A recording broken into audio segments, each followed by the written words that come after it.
Let's get this out of the way. This is the worst version, I repeat, and huge emphasis, worst version of a game that could be played better on PC or consoles, and yet, I still played the game to the end.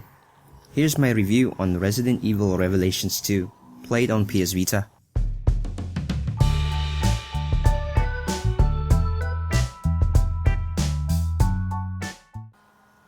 Revelations 2 takes place on an island where you control two familiar characters, Claire Redfield and Barry Burton, and two new faces who act as their partners respectively, Moira Burton, Barry's daughter, and Natalia, a girl found on this mysterious island. The story is set after a party where we're introduced to Claire's new workplace, TerraSafe, and a new co-worker, Moira Burton. The party is cut short by a sudden attack and people are kidnapped.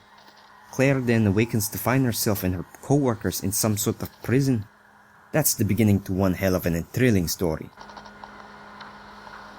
In Revelations 2, there are two stories taking place for each episode, always starting out with Claire's and then ending with Barry's campaign. I found this approach of storytelling rather exciting to watch and play out. You see, whatever happens in Claire's side would happen later on in Barry's. For example, you as Claire could be rummaging through a sewer section to notice an area you couldn't reach, but later in Barry's, you could. And with this two-story approach, you're always left guessing what happened to either a character or a location with each episode. Because of this feature, I never felt discouraged or disinterested from the story. From start to end, it was a thrill to experience.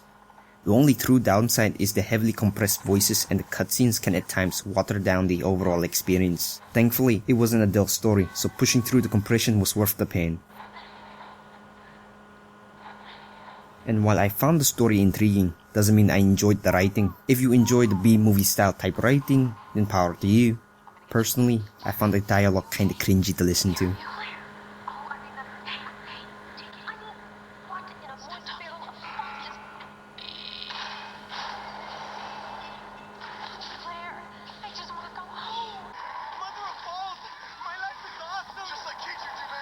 Visually, the game is creepy, and the atmosphere definitely adds to the overall scare factor of the game. Yes, visuals are well downgraded in comparison to other versions, but personally, I found the game to be decent looking at times, and other times, utter shit. You've got leaves that look like they're from the PS1 area, textures that look pretty flat, but then again there's the decent character models, and some 3D models looking like a really nice looking mobile game. Personally, I've got mixed feelings about the overall visuals. A lot has been done to ensure this was emphasis able to run on the Vita. And it does run, but not well. It's even worse than Borderlands 2. With regards to gameplay, it feels mostly great and controls were easy to nail down. Even with touchscreen integration, controls never got in the way of the game. In both campaigns, you've got the brute with guns a la Claire and Barry, and the more supportive and treasure-seeking partners, Moira and Natalia. The brutes act as the shooting aspect of the game, whereas for example Moira can help distract or stun enemies. Natalia instead can point out specific points of weaknesses to deal more damage and spot zombies in the distance. Both partners are also the only ones who can spot out hidden bullets or jewel pickups, and are the only sole way of picking out locks on treasure chests. So if you're playing alone, you're definitely going to be doing a lot of character switching, especially since some of the puzzles require co-op puzzle solving. Besides puzzle solving, you'll also have to manage your items and ammo between the two characters you control in each side of the campaign and episodes. You see, each character has their own storage limit, which later can be upgraded. Items and ammo can be shared between the two, so make sure your AI partner has at least one healing item, just in case something goes wrong. If they are struck down, you better haul your ass to them or it's game over when your partner dies. Now, in terms of customization, you'll be happy to hear there's plenty of that in Revelations 2.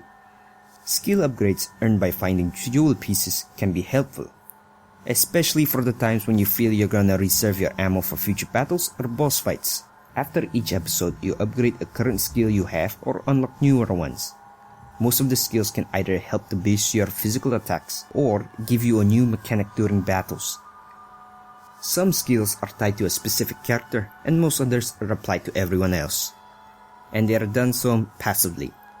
You can also upgrade your weapons at weapon benches, which are scattered pretty fairly across each level, to increase damage or store and swap a weapon out. Upgrades are done by adding a mod to the weapon slot, which can be swapped out anytime at the workbench. Some mods are weapon specific, like decreasing a shotgun spread shot, and others are more general, like increasing a weapon's firing rate. You cannot stack mods, but you can give a lower rated weapon mod to another to increase both weapon stats.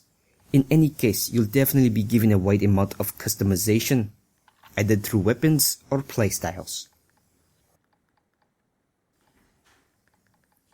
Overall, the game is pretty fun, if you can get used to the shit performance. Your aim is definitely going to be affected significantly. Frame drops will hinder your enjoyment. Compression will most likely make you shun the game. But despite all that shit, there's definitely an enjoyable horror survival game buried in all that mess. The shooting feels great when it's unhindered. There's big incentives to exploring. The puzzles were fairly solvable without looking up guides, and despite being a co-op game, I still felt scared at times even with a partner around. The enemies, although not as reactive as I hoped, were still fun to destroy. Hell, if you're done with the main campaign, the Vita version comes with the 2 bonus extra missions tying up loose ends in the main campaign. And the raid mode is present for those who want to continue their surviving the infected onslaught, letting you play as other characters besides the main 4. The total playtime doesn't overstay its welcome, ending in around 12 hours for over a total of 4 episodes. Not too bad. I'd recommend if your lowest tolerance level was Borderlands 2, and if you're in desperate need of a game to scratch that horror survival itch on the go. If not, please play this great game on a console or on PC, cause this is the definite addition of a horrid port. This has been unknownbruneian. Thanks for watching. Till my next one.